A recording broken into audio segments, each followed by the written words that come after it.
Okay, it is the next day. Barely the next day. It's 2:02 in the morning. That is AM. On the 13th of April. It's Wednesday and it's my day off. Normally I would be getting ready to head off to work about now, but I'm just going to stay at home today and have a nice, peaceful, restful day. So I did manage to get all these cells fully charged. They had to run overnight. They're all holding pretty close to 4.2 volts. That's a full charge. Honestly, they need to sit for a good solid week, 10 days, maybe even 2 weeks. And then I would test them and see where they're at, because if they're no good, they're going to start to lose voltage. But I just want to take advantage of this day off. It's Easter weekend coming up. My workplace is going to be absolutely nuts. And then just a few weeks later is Mother's Day, our busiest day of the year. So I'm not going to have any time. So if I can get these all cycled today, I will be happy, and they can just sit, and then I can check them out later on. So this thing will cycle them for sure. I've got to go through and figure out how to get it to the cycle thing, but I've done it before. And the iMax B6 will also cycle them, and I'm going to have to go through that too and figure out how to get to the cycle menu on that. So anyway, I'll get that set up and going, and then we'll come back. Okay, it didn't take long to figure out how to do it. So I've got it set on capacity. You might be able to see that. The only other setting is charge, and what I need to do is bump up that. There we go. Now we're at 1 amp. Everything's being charged at 1 amp. And it'll default on half an amp, but you can set it to 1 amp. So that'll make things go a little bit faster. So it is currently charging. You see the way the thing is going there.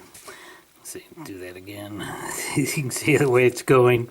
So it's currently going to charge it up to 4.2 volts, and then it will suddenly start to decharge it or discharge it. And I'll come back and show you that. And now I need to figure out the iMax B6. Okay, I've got the big little bank there inside the LiPo bag, because I'm going to be doing these 3 batteries at a time. I'll have to do this one later. I'm going to leave these connected up like that, because the way I'm going to build the bank, they're going to be in, there's going to be 3 cells per cell, if that makes any sense.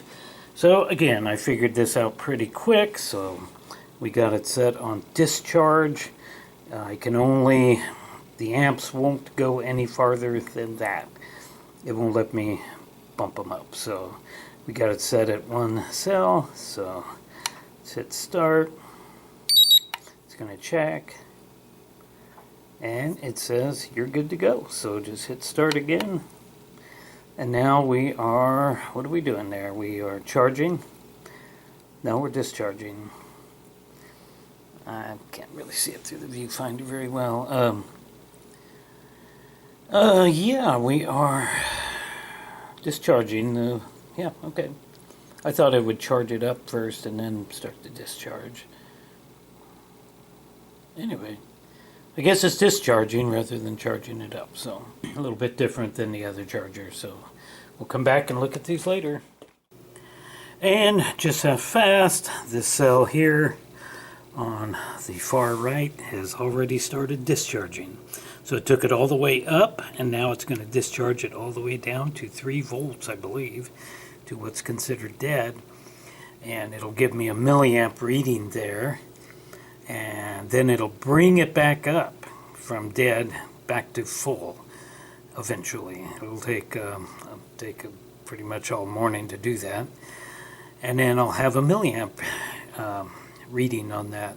So hopefully they're going to be a good 2,000 milliamps for all these batteries.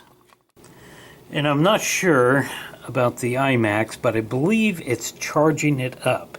Even though it says discharge right there to the left, I believe it's going up because the number there to the bottom right is going up, and I think that's the milliamp hours.